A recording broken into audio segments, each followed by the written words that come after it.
오늘부터 사순절 6번째 주간을 시작하고 또 종료주일이기도 합니다.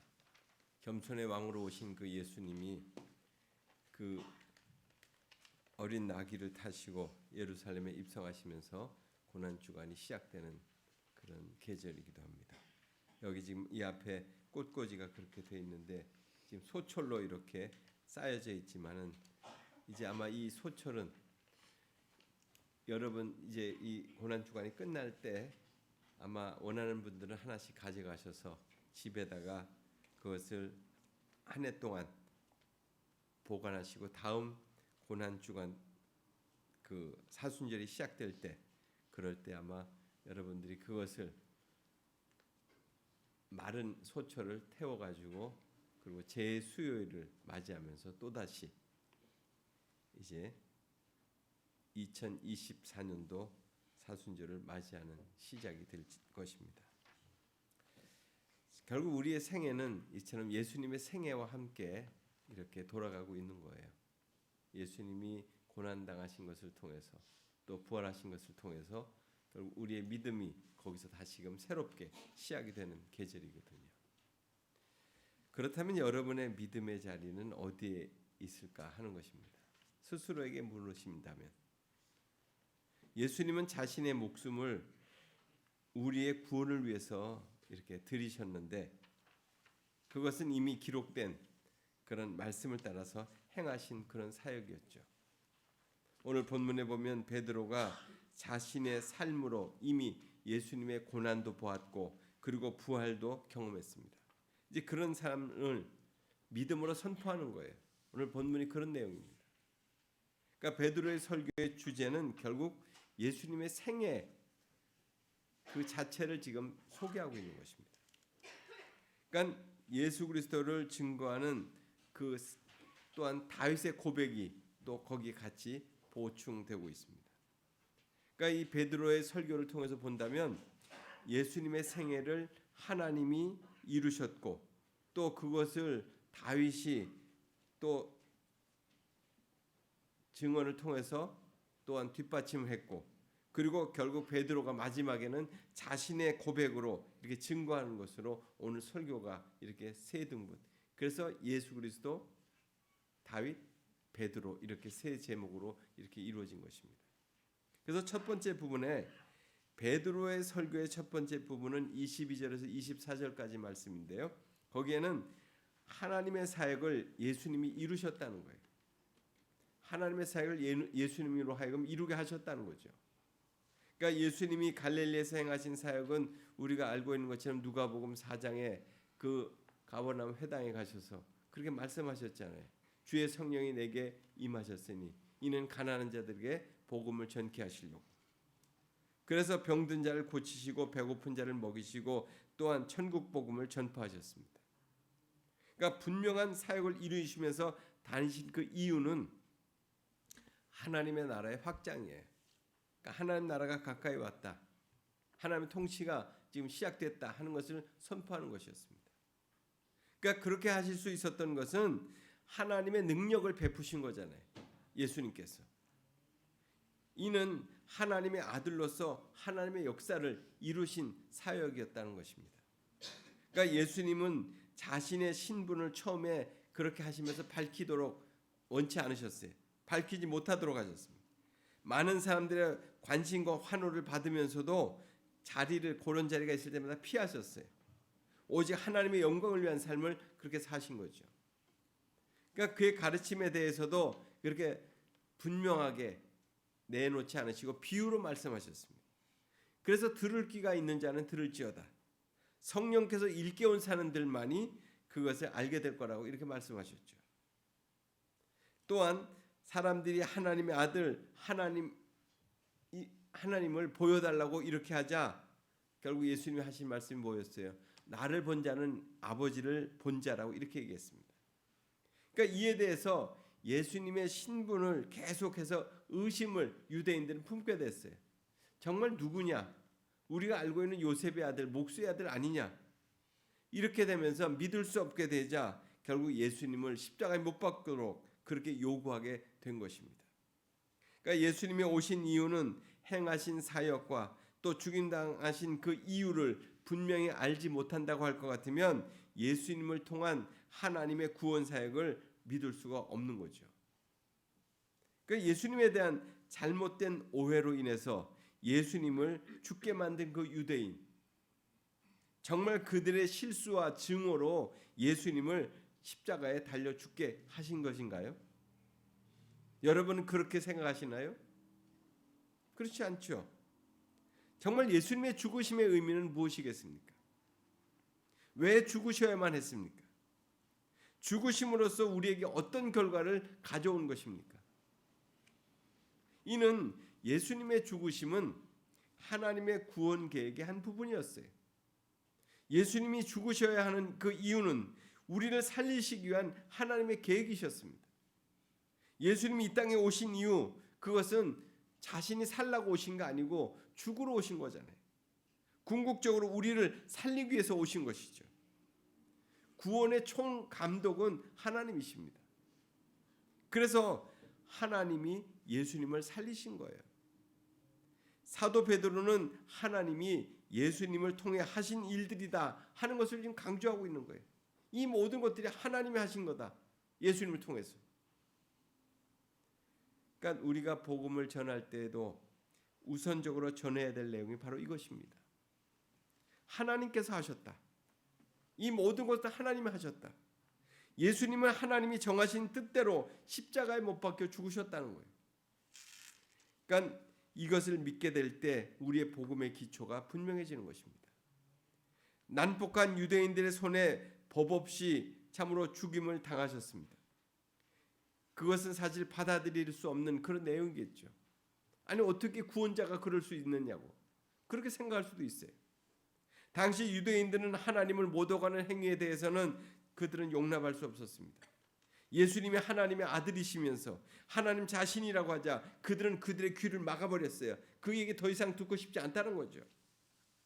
하나님의 아들이 아니시면 어떻게 하나님이 예수님을 죽은 자 가운데서 건져내어서 다시 살리셨는가 하는 것입니다. 그러니까 예수님의 그 죽음과 부활은 하나님이 행하신 역사라는 거예요. 그것을 믿으십니까? 우리의 구원을 위해서 한 위대한 행동이 결국 십자가의 죽으심과 다시 사심이었어요. 우리의 죄에 대한 죽으심이었고 우리를 다시 의롭게 하시기 위한 다시 사심이었습니다. 하나님이 행하신 전적인 구원의 역사였죠. 두 번째로 베드로의 설교의 두 번째 단락은 25절에서 28절에 다윗이 예수님을 예언했다는 거예요. 다윗이 예수님을 예언했다. 베드로는 자신의 주장을 확증하기 위해서 구약의 시편 16편의 말씀을 인용했습니다. 다윗의 시편입니다. 다윗이 쓴 거예요. 다윗은 예수님 오시기 전에 무려 1000년 전에 활동하던 그런 사람이었습니다. 다윗이 8절에서 예수님에 대해서 말한 바를 성경에서 지금 뒷받침하고 있습니다.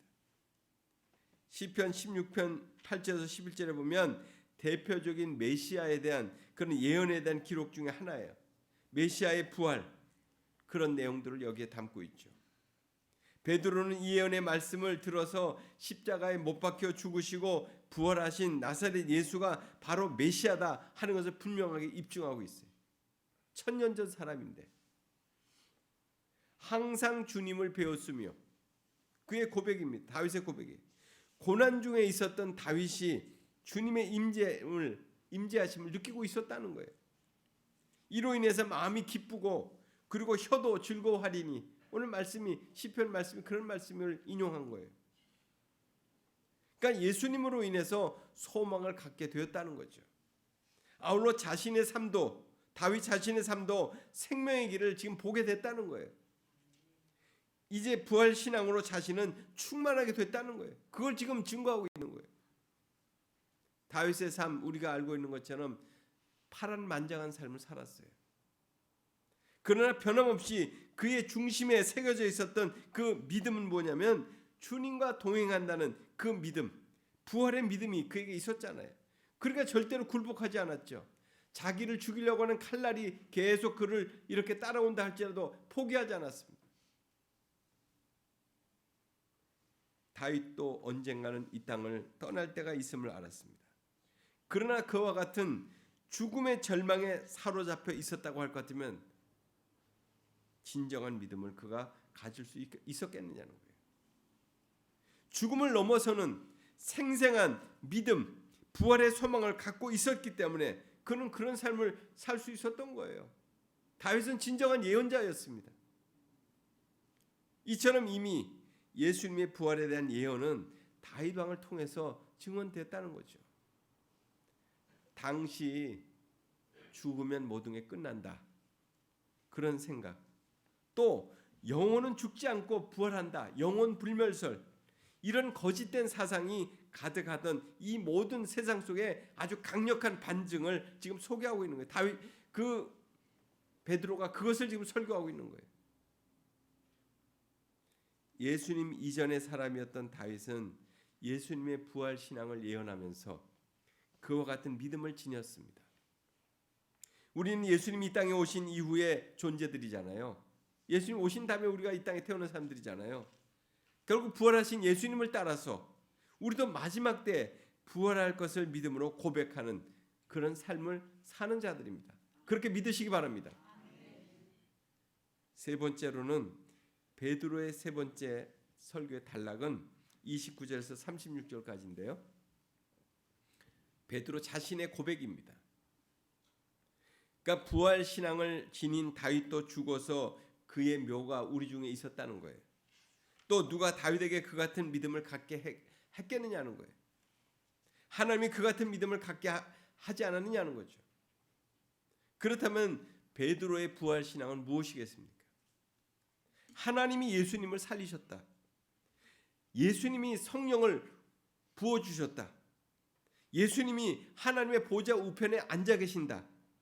하나님이 예수님을 주와 그리스도가 되게 하셨다.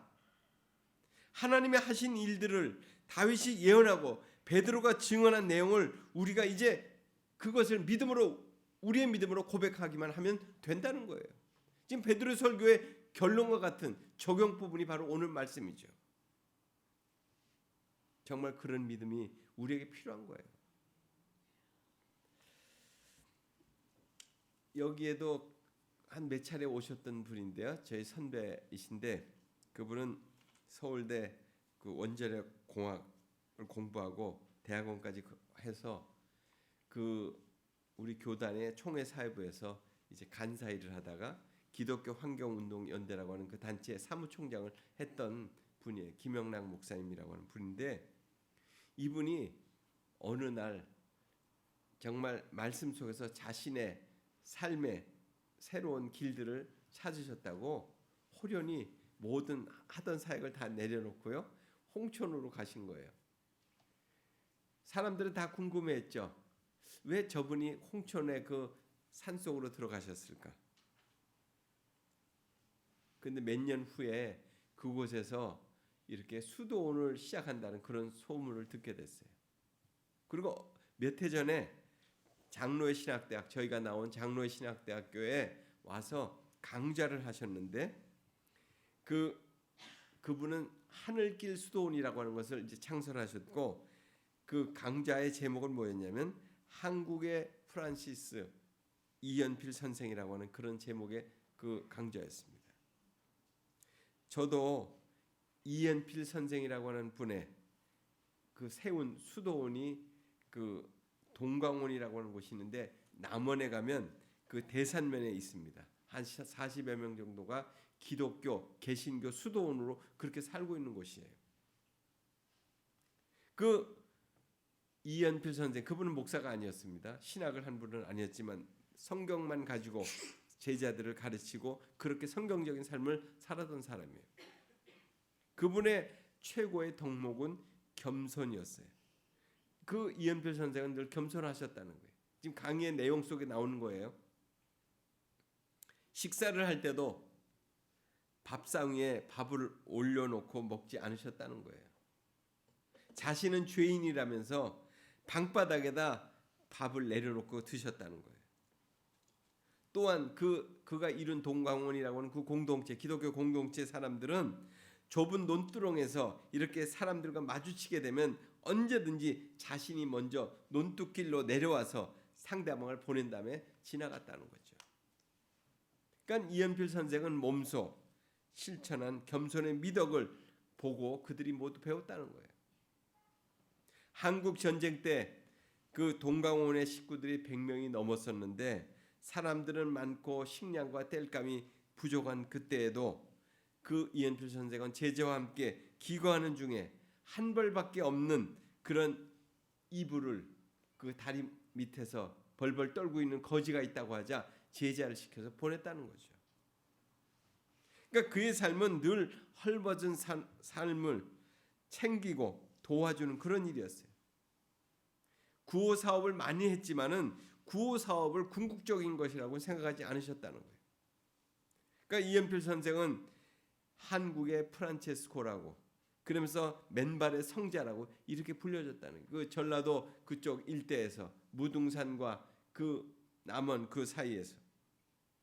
그러니까 그는 가난을 그리스도인의 덕목이라고 생각했고 거지에게 옷을 벗어주고 한 벌뿐인 이불을 갖다주는 그런 일들을 마다치 않으셨다는 거죠. 그러니까 예수의 어떤 그 따르고자 하는 그런 믿음 그리고 그런 어떤 정신 그런 삶의 실천 그래서 그는 그렇게 말씀했다는 거예요. 중요한 것은 믿음뿐이요 사업이 아닙니다. 사업에는 반드시 간음 행위가 따르기 때문입니다. 주님을 향한 일편단심이 요구됩니다. 교육도 구제도 전도도 아닙니다. 병원 그러니까 이분이 그 이후에 사회복지 그 법인도 세워지고 뭐 이분의 정신을 따라서 병원도 세워지고 폐결핵 환자를 위해서 고아원도 세워지고 장애인 요아원도 세워지고 이런 것이 다 아니라는 거예요. 우리는 단지 주님을 찾아 돌아다니는 것뿐입니다. 그의 삶의 자세는 늘 겸손에서 비롯됐다고 해도 과언이 아니었습니다. 하나님의 아들이 인간의 몸으로 이 땅에 오셨는데 말구에 오셔서 가진 고생을 하시다가 나무 십자가에 매달려 죽으셨는데 이것 역시도 겸손에서 비롯된 것이다. 결국 겸손이 기독교 신앙의 기본이라고 그랬습니다. 그래서 그렇게 기도하셨다는 거예요. 겸손을 주소서. 제가 극진히도 겸손케 해주옵소서. 제가 주님에게 용납되도록 겸손케 만들어 주소서. 제게는 조금도 겸손이라는 것이 없습니다. 주님 다른 일을 용인할 수 있게 해주옵소서. 가난한 자들에겐 복이 있나니 천국이 저희 것이다. 이런 말씀을 늘 그렇게 모토로 삼으셨다는 거예요. 이 성경 말씀이 말하는 바를 정확하게 이해하기 위해서는 가난한 삶을 택했고 맨발의 성자라고 하는 그런 그 별명을 그렇게 얻게 됐다는 거예요. 가난을 택한 것은 예수님의 삶을 일상화한 것의 결과다. 이렇게 말씀하셨죠. 그러니까 예수님도 거지와 다를 바 없는 그런 삶을 사셨다는 거예요. 그래서 이 선생은 예수님을 그대로 따라가려고 애썼던 분이었다. 그래서 이 선생은 주님을 사랑하는 이가 가난하지 않을 수 없는 것이고 주님은 가난하셨기 때문에 가난 이외의 것으로 주님을 사랑할 수 없기 때문에 그렇게 말씀하셨다는 거죠. 오늘 예수님의 생애를 증거하고 있는 갈릴리 호수의 무명의 어부 베드로. 그가 복음의 일꾼으로서 담대하게 세워질 수 있었던 것이 무엇 때문이었겠습니까? 주님의 부르심과 또한 그리고 하나님의 함께 하심이었죠. 성령 하나님이 그를 붙들고 계셨기 때문에 그는 하나님의 일을 할 수 있었다는 거예요. 그래서 베드로는 36절에 분명히 선포합니다. 이스라엘 온 집은 확실히 알라. 십자가에 못 박힌 예수를 하나님이 주와 그리스도가 되게 하셨다. 하나님이 예수님을 하나님 되게 하셨고 온 세상에 메시아가 되게 하셨다는 것입니다. 이것은 초대교회의 핵심 메시지였습니다. 하나님의 구원 역사를 예수님을 통해서 이루셨다는 거예요. 그러니까 사도행전은 성령을 통한 그리스도의 행전이라고 그러잖아요. 사도행전을 읽을 때마다 성령 하나님의 역사적인 기록을 우리가 읽고 있다는 사실을 잊지 마세요. 이건 생생한 기록이라는 거예요. 이 역사서예요. 이것은 우리의 삶에서도 마찬가지입니다. 우리가 이루는 삶의 모든 부분들은 하나님이 이루셨다는 것을 고백하는 거예요. 우리의 삶에서 하나님이 이루셨다. 하나님의 은혜다. 그렇게 고백하는 건 쉽지 않겠죠. 얼마 전에 교회를 개척한 탈북민 여자 전도사님이 전화가 왔어요. 자신의 고향은 함경도 회령, 그곳의 고향이고, 그런데 이제 이곳에서 언젠가 제가 말씀드렸죠. 회령교회, 회령에 가서 교회를 개척하는 것을 비전을 품고 그리고 수원에서 교회를 시작하게 됐다는 얘기인데, 정말 그분은 열심히 특심이었던 분이에요. 나이 50대 중반이었는데 하나님이 주신 마음, 자기의 외할아버지가 그곳에서 회령에서 선교사의 그 복음을 받아가지고 그곳에서 학교를 세우고 교회를 세워서 그렇게 장로로 사역을 하셨다는, 그것이 자기 마음에 어느 날 확 들어오 박힌 거예요. 그래서 지금 자기가 자기 아들, 대학생인 자기 아들보다 더 열심히 공부하면서 신대원을 마치고 지금 장신대 대학원에서 기독교 교육을 배우고 있어요. 너무나 공부하는 게 기쁘고 즐겁다. 그걸 자랑하려고 저한테 전화한 거예요. 너무 자기에게 기독교 교육을 공부하라고 하는 게 너무나도 감사하다는 거예요. 너무 재밌다는 거예요. 신난다는 거예요. 그 기쁨이 어떠냐고 제가 물어봤더니 자기가 북한에서 탈출할 때보다 더 기쁘다는 거예요. 그런 기쁨이 넘쳐 있었어요. 한국에 입국하는 탈북민의 수가 줄어드는 때에 통일의 꿈을 꾸면서 북한 땅에 교회와 학교를 세우기 위해서 열심을 내어 지금 공부하고 있는 분이시죠. 한국 사회도 인구가 점점 줄어들고 있어 민족의 과제인 통일을 준비하는 마음들이 자꾸자꾸 희미해져 가는 것 같다. 그렇게 보여져요. 축소되어 가고 있는 이때에 세상의 흐름과 함께 우리의 믿음과 비전도 그렇게 사라져가야 하는 것입니까? 금년은 우리 교회가 북한 사역을 하자고 해서 선포한 지 9년째 되는 해입니다. 교회의 지향점과 함께 우리의 믿음의 지표를 다시금 새롭게 할 때인 것 같아요. 금년에 특별히 10월에는 비전 트립으로 베트남의 평화 선교 기행을 가려고 이제 오늘 공고가 된 거예요. 이제 오늘부터 모집 중인데 정말 마음속에 그 일을 가든지 못 가든지 기도하면서 정말 그 사역에 함께 우리 모두가 동참했으면 좋겠어요. 하나님 나라는 많은 사람들에 의해서 역사가 바뀌어진 것이 아니었어요. 우리 예수님의 말씀 보면 겨자씨 한 알, 바늘구멍만한 그 겨자씨 한 알로 그렇게 하나님 나라가 이루어져 간다. 또 그 씨앗이 돌밭, 길가, 덤불, 옥토, 네 알이 떨어졌다면 그 한 알의 씨앗만이 좋은 밭에서 결국 열매를 맺게 됐잖아요. 4분의 1이에요. 이처럼 자신의 삶을 이 땅에 하나님의 나라를 위해서 드릴 수 있는 정예화된 그리스도의 일꾼들로 가능하다는 거예요. 하나님 나라를. 수에 있지 않다는 거예요.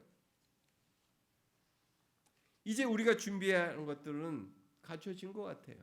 우리가 더 이상 건물을 세울 일도 없겠고요. 이제 우리가 할 일은 하나님 나라를 위해서 사람을 양육하는 것이 결국 우리의 남겨진 몫인 것 같습니다.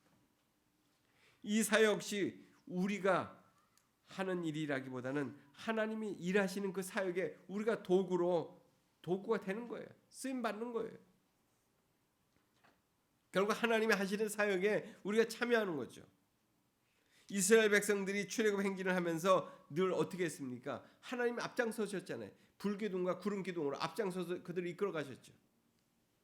그런 확실한 표식이 있었음에도 그들은 불편함으로 인해서 계속 불평했어요. 물이 없다, 식량이 없다, 고기가 먹고 싶다, 권위에 대한 도전도 하고. 마지막에는 시내산으로 모세가 율법을 받으러 간 사이에 자신들의 우상을 만들어 섬기기도 했잖아요. 그러나 그들에게 보여준 비전의 땅을 정탐한 후에 두려움을 가졌던 사람들은 한 사람도 그 땅에 들어가지 못했어요. 그들은 하나님의 백성으로 출발했어요. 같이. 그러나 하나님이 하시는 그 일을 수없이 봤어요. 그렇지만 그 순간 하나님 하시는 일에 대해서 그들이 결정하지 못했죠. 믿음이 부족했던 거예요. 40년의 시간을 광야에서 보낸 후에 마침내 요단강을 건너가게 됩니다. 찰랑거리는 그 물결이 발목을 적시고 있을 때에도 그들은 하나님의 법궤를 메고 그 강을 건너가요. 그 강을 건넌 이후에 어떤 일이 일어날지 모르지만 믿음으로 그 강을 건너요. 하나님이 하실 것이라고 하는 그 믿음을 가지고 여리고성을 말없이 돌잖아요. 자신들은 한 일이 없었음에도 무너져 내린 그 성을 보면서 아마 감격했을 거예요. 야, 하나님이 놀랍게 하시는 거구나. 기도하고 기다린 이스라엘 백성들의 삶은 하나님이 하신 그 결과들을 맛볼 수 있었던 거예요. 이처럼 믿음이 없이는 하나님을 기쁘시게 할 수 없다는 거예요. 하나님이 계신 것과 그를 찾는 자들에게 상 주시는 이심을 분명하게 믿게 되시기 바랍니다. 그 믿음으로 우리 각자에게 주어진 그런 사명을 다하시기 바라요. 오늘 그 어린 나귀 새끼를 타고 그 예루살렘으로 입성하신 예수님처럼 우리도 그런 길을 믿음으로 걷게 되기를 간절히 소원합니다. 같이 기도하겠습니다. 하나님 아버지 감사드립니다. 참으로 우리에게 따뜻한 봄날을 주셨고 또 새로운 계절을 주셨고 또 이 계절 속에 우리에게 또 주의 말씀을 주셨는데 이 말씀과 함께 우리가 다시 한번 힘차게 주님의 사명을 향해 나아가는 하나님의 사람들 되게 하시옵소서. 하나님이 모든 일들을 행하시고 그 모든 것들을 보여주신 대로 우리가 그 믿음을 가지고 하나님 담대하게 나가는 믿음의 용사들 되게 해 주옵소서. 이제 이 고난 주간을 통해서 우리의 믿음이 더 곤고해지기 원합니다. 그리고 더 확고해지기 원합니다. 더 분명해지기 원합니다. 그래서 주님의 그 고난 당하심과 주님의 다시 사심의 그 믿음으로 우리의 믿음이 새로워지게 하여 주옵소서. 예수님 이름으로 기도드립니다.